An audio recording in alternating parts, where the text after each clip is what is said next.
Right. So we're diving into the Fermi Paradox today. Oh, yeah. Which basically asks, like, where are all the aliens? Exactly. I got to be honest. I'm a bit skeptical about the whole alien thing, Yeah. but I'm open to, hearing what's out there. Well, skepticism is always healthy. Yeah. But the Fermi Paradox, it's not really about just believing in aliens. Right. It's more about, like, grappling with this puzzle, this logic puzzle. Okay. It starts with the universe, right? The universe is unbelievably huge and old. Yeah, space is big. It is. Like, really big. So big. And with all that space, there are probably billions and billions of planets. Right. And some of them are probably a lot like Earth, orbiting their own stars, maybe with liquid water, maybe with the ingredients for life. But even if there are other planets out there, how do we know there's life? Yeah, it is a leap, for sure. Yeah. But think about the sheer numbers. When you have that many planets, even if the odds of life forming are super, super tiny, it becomes almost impossible statistically that Earth is the only one that got lucky. Okay, I'll give you that. But so far, we haven't actually found any aliens, right? Like, no real proof. Right, no definitive proof yet. Right. But that's where the paradox comes in. Okay. Okay, so let's just assume for a minute Right. that even a small fraction of those potentially habitable planets developed intelligent life. Okay. Some of those civilizations could be millions, even billions of years older than us. So, like, super advanced aliens? Possibly. Wow. And if they've had that much time, even with technology we might consider primitive, they could have spread across the galaxy. Wait, so if they're so advanced and they've had all this time, why haven't they, like, contacted us already? That, my friend, is the million-dollar question. Yeah. And there are a lot of potential answers, some more mind-boggling than others. Okay. Think of it like a detective story. Oh. We have the mystery, where are the aliens? And now we got to examine all the possible explanations, all the clues. I'm intrigued. Lay it on me. One possibility is what's called the rare earth hypothesis. Okay. Maybe, just maybe. Uh-huh. The conditions that created intelligent life on Earth are incredibly, incredibly unusual. So we're, like, the cosmic lottery winners. Maybe. Kind of a bummer. It's one possibility. Yeah. But there are others that are, maybe less lonely. Okay. What if intelligent life exists, but hasn't developed the technology for interstellar travel? Or interstellar communication? Okay, but you said some civilizations could be millions of years ahead of us. Right. Wouldn't they have figured that out by now? Maybe, or maybe it's way harder than we think. Okay. What if the speed of light is really like an unbreakable speed limit? Right. Or what if the energy needed for interstellar travel is just so vast that it's just not practical? Yeah. Even for, like, a super advanced civilization. Okay, those are some pretty big what-ifs. They are. Yeah, all right. But let's say they can travel between stars. Okay. Why haven't they come here? Like, are we just not that interesting? Maybe, on a cosmic scale, Earth might not be that special. Oh, come on. What if they're watching us from afar, like studying us? Like we study ants. Yeah, like an ant farm. That's an interesting idea. Right. Sometimes called the zoo hypothesis. Okay. Maybe they're watching us, letting us develop naturally, without interfering. So we're like, their reality and TV show? Maybe. That's kind of cool. It is. But also kind of creepy. It is a little bit of both. Makes you wonder, like, why? Yeah. What are their motivations? Exactly. It raises a lot of questions about their ethics. Right. But there's another possibility that's maybe even more unsettling. What? More unsettling than being cosmic reality TV? What if they're hiding from us on purpose? Hiding? Why? Are they scared of us? Not necessarily scared of us, but maybe cautious about contact in general. Okay. There's a theory called the dark forest hypothesis that suggests advanced civilizations might be hiding from each other out of, fear. Okay, you're messing with me right now. This is like... I know it sounds far-fetched. Yeah. But think about it. If there are other advanced civilizations, and even a small percentage of them are, let's say, hostile or expansionist, then it makes sense to stay quiet, right? To avoid detection. Yeah, I guess in a dark forest, you don't want to be the one making noise. Exactly. Okay, so let's say you're right. Aliens are out there and they're super cautious. Like, How would we even find them? That's where the search for technosignatures comes in. Techno what? Technosignatures. Okay. Instead of waiting for them to contact us, we're looking for any signs of their technology, anything that stands out against the natural background of the universe. So like giant space lasers. Maybe not that dramatic. Alien megacities? Maybe. We are looking for things like Dyson spheres. Dyson sphere? Yeah. Have you heard of those? No. So they're these hypothetical megastructures built around stars. What? To harness their energy. Wow. Or unusual patterns of energy emission that might indicate, really advanced tech. Okay, that's pretty wild. It is. But if we haven't found any of that yet, doesn't that mean, maybe they're not really out there? Not necessarily. Remember, space is huge. Yeah, true. And we've only been searching for a relatively short time. Okay. Our technology is getting better all the time. Right. And with new telescopes, new observation methods, who knows what we might find in the coming years. Okay, you've definitely got me thinking. What are scientists focusing on right now? One of the most exciting areas is studying exoplanet atmospheres. Exoplanet what? Atmospheres, the air around planets. Okay. With telescopes like the James Webb Space Telescope, we can now analyze the light that passes through the atmospheres of these distant planets, looking for chemical signatures that might indicate life. So, are we looking for alien pollution? Well, not exactly SUVs, okay. But the idea is similar. Certain industrial byproducts, if there are enough of them, would leave a detectable trace in the planet's atmosphere. So we could, find out if they're polluting their planet, too? In theory, yes. Interesting. The fascinating field. So you're saying there's still hope for finding ET, even if they're hiding? There's always hope. Right. And with every new discovery, with every technological advancement, we get a little bit closer to answering that big question. Yeah. Are we alone? I'm definitely more open-minded now than when we started. Good. Yeah. That's what we like to hear. Maybe we haven't met any aliens yet because they're just really good at hiding. Or maybe we just haven't been looking in the right places or with the right tools. It's a big universe out there. It is, yeah. And we're just getting started. Well, the search continues. It does, and that's the thing about this whole Fermi Paradox. Right. It forces us to think outside the box, we're so used to our own perspective, our own understanding of tech, the laws of physics, all that. Right. But what if there are civilizations out there millions of years ahead of us? Who knows what they're capable of? Yeah, I've always thought about aliens, in a very Hollywood way. Huh? Little green men, flying saucers, Sure. But what if they're so advanced that we wouldn't even recognize them? Right. Or their technology is alien? It's possible. Yeah. What if they've mastered forms of energy or travel that are just beyond our current science? Okay, now we're getting a little spooky. A little bit. They could be all around us, and we just don't have the senses or the instruments to detect them. It's like that saying, if you want to hide a tree, plant it in a forest. Exactly. What if they're blended in so well that we just don't see them? Our current methods for searching for them, for extraterrestrial intelligence. Right. It's largely based on what we can do. Right. We're looking for radio signals, light patterns, chemical signatures, things we understand. Sure. But what if they've developed forms of communication that we haven't even thought of? Okay, yeah, I see what you mean. We're looking for a needle in a haystack, but we don't even know what the needle looks like. Pretty much, yeah. But that doesn't mean we should give up. No. It just means we got to get more creative, more open-minded in how we approach this. So if you could, design the ultimate alien hunting tool, what would it be like? What could it detect? That's a good question. Yeah. I think it would have to be super versatile. Okay. Able to detect all sorts of phenomena across the whole electromagnetic spectrum. Yeah.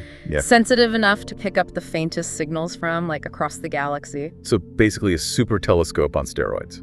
Kind of, yeah. But it would also need to be able to analyze data in ways we can't even imagine right now. Right. Sift through all the noise. The cosmic noise. Yeah, and find the patterns, the anomalies, anything that doesn't fit with what we expect.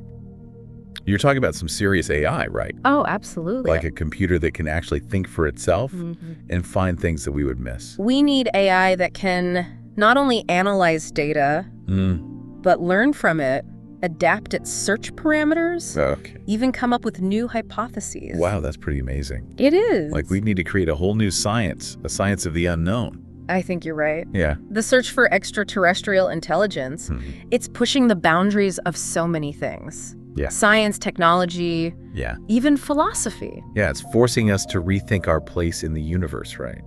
It is. And to face the possibility that maybe we're not alone.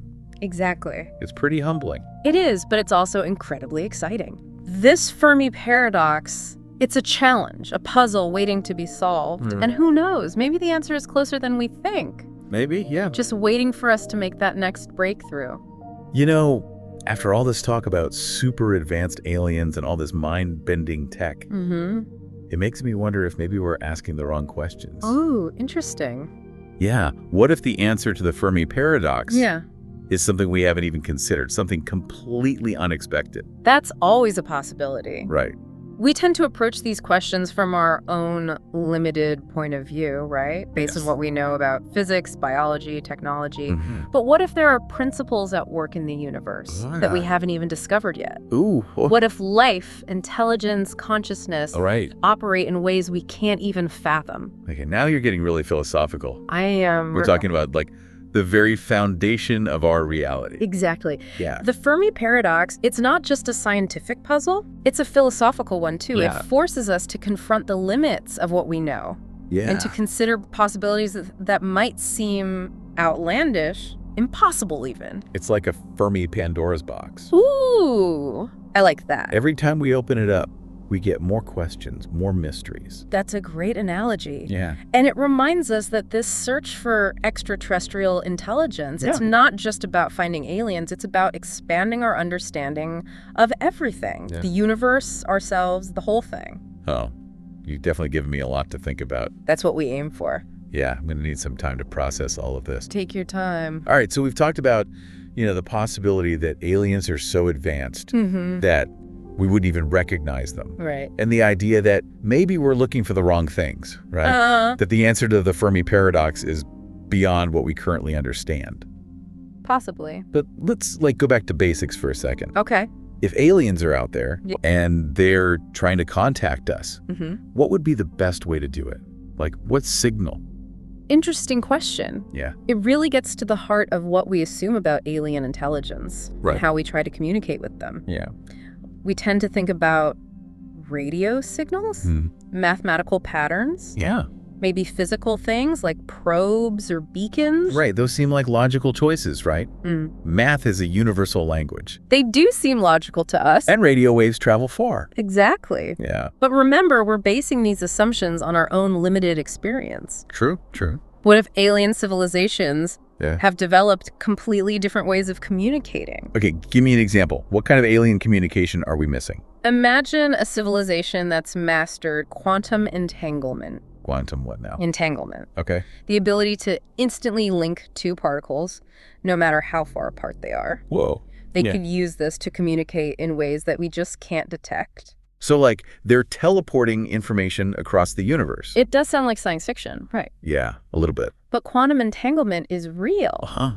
And it could change everything about how we think about communication. Okay, so they're using quantum entanglement or something else we don't understand. Wouldn't there be some kind of evidence, some energy signature? Maybe, maybe not.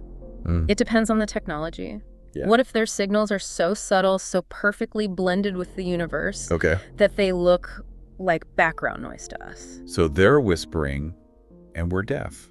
In a way, yes. Or maybe they're shouting, but we're attuned to the wrong frequency. Oh, wow. We could be surrounded by alien signals and not even know it. All right. That's mind-blowing. But it also raises another question. Okay. If they're trying to reach us and we're just not getting it, like, what's the point? Good question. Yeah. It comes down to alien motivations, doesn't it?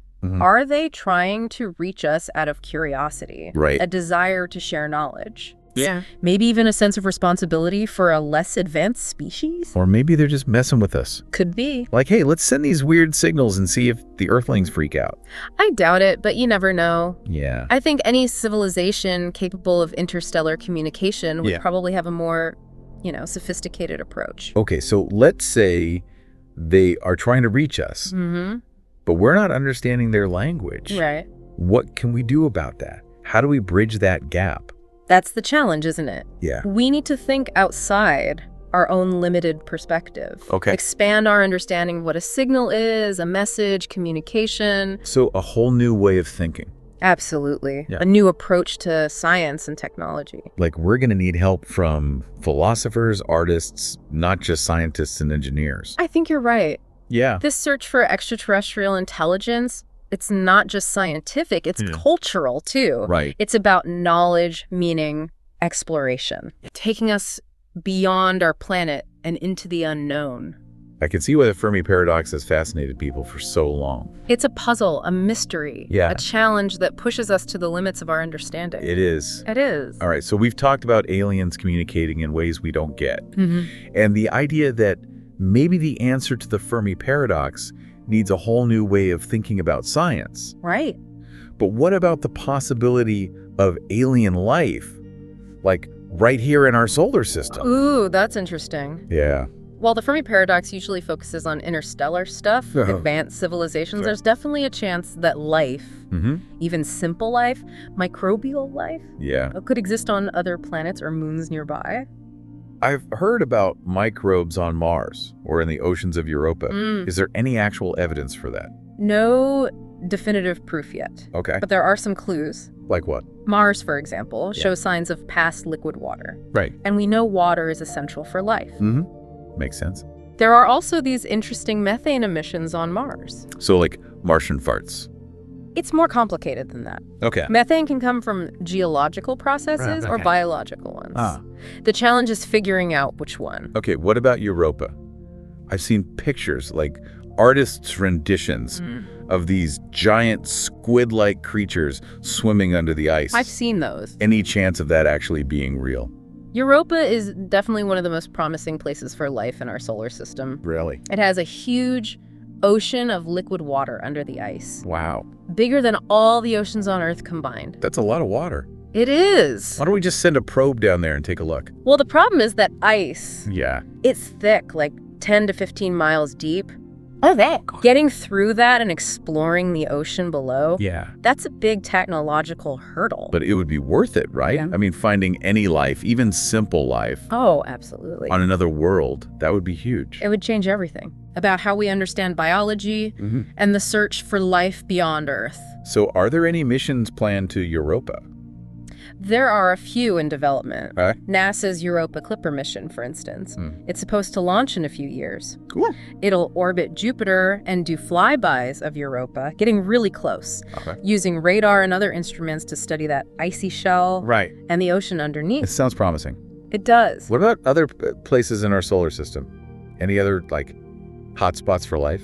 Enceladus, a moon of Saturn, is another interesting one. Enceladus. It's got these geysers erupting from its south pole. What? Yeah, spewing water vapor and organic molecules into space. Wow. Those geysers suggest that Enceladus has a subsurface ocean, too. Another ocean. Another potential home for life. Okay, so we've got Mars with its methane, Europa with its giant ocean, Right. and Enceladus with its watery geysers. Mm-hmm. Our solar system's starting to sound pretty lively. It is, and the more we explore, the more we realize how much we don't know. That's true. The Fermi Paradox might be about the vast distances between stars, but the search for life, it starts right here at home. Yeah, I like that. In our own backyard. Yeah, start close and then work our way out. Exactly. So, if we did find life, even microbial life, Yeah. on another planet or moon here, how would that change how we think about the Fermi Paradox? That's a great question. Yeah. Finding life anywhere else, even microbes, it would be a monumental discovery. It would mean that life isn't unique to Earth, Yeah. and it would make it way more likely that life exists all over the universe. So it would tilt the odds in favor of the universe being full of life. You could say that, Okay. but it wouldn't necessarily solve the Fermi Paradox.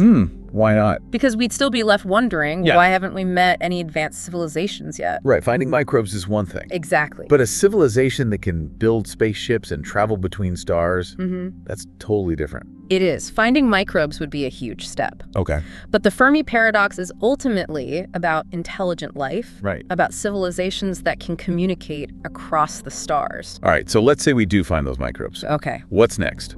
What kind of research do we do? First, we got to confirm it. Right. Make absolutely sure it's actually life. Okay. Not some weird geological or chemical thing. So no jumping the gun and shouting, "We found aliens," until we're positive. Exactly. We'd need to study the samples carefully. Okay. Analyze their chemistry, look for signs of metabolism, rule out any other explanations. Got it. And once we confirm it's life, what then? Then the fun begins. Okay.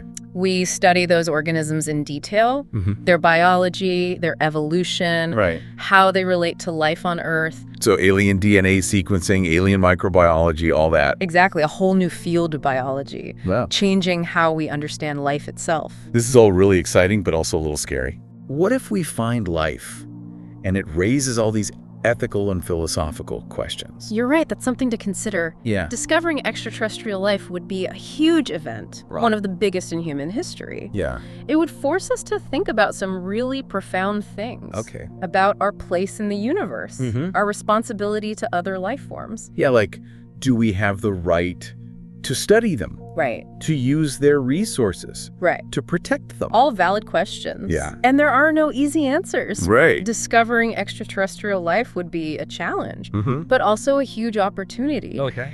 to rethink our relationship with the universe Yeah. and what it means to be human. Well, those are some big questions. They are. I don't have the answers. No one does. Not yet. But I'm glad people are thinking about them. Me too. It seems like the search for extraterrestrial life. Yeah. It's about more than just finding aliens. Yes. It's about understanding who we are Exactly. and our place in everything. Well said. I think you're right. Mhm. The Fermi Paradox is a puzzle, but it's also like a mirror. I like that. Yeah, it reflects back our hopes, fears, and the big questions we have about existence. Beautifully put. Okay, so we've talked about a lot of possibilities. I have. Super advanced aliens, microbes on Mars, the whole shebang. Yeah. But I keep coming back to that first question. Mm-hmm. If they're out there, why haven't we heard from them? The core of the Fermi Paradox. Right, and I haven't heard an answer yet that really, sits right with me. It's tough. There isn't one easy answer that works for everyone. Yeah. But there's one idea I find really interesting. Okay, what's that? It's called the Great Filter. The Great Filter. Yeah, it's kind of ominous sounding. Yeah, it does sound a little scary. It is a bit. Remind me what it is again. Okay, so imagine a cosmic obstacle course for Sure. civilizations, right? Mm. The idea is there might be a bunch of critical steps that life has to go through Right. to reach the point where it can, travel space, communicate with other planets. So like a cosmic game of red light, green light. Yeah, exactly. Some civilizations get stopped along the way. They don't make it through. And what kind of things stop them? It could be anything, honestly. Like what? It could be the very beginning of life itself. Okay. Maybe a biogenesis, the jump from non-living stuff to living cells. Mm-hmm. Maybe that's super rare. Okay. Or maybe it's developing complex cells. Right. Or evolving intelligence. So most planets are stuck with slime molds. Maybe. Or maybe the filter comes later. Okay. Maybe tech civilizations blow themselves up Oh. before they get to the stars. Wait, really? Yeah. You're saying we might destroy ourselves before we even meet ET? It's a possibility. We have to at least consider it. Okay. Yeah, I guess we haven't exactly been peaceful throughout history. No, we haven't.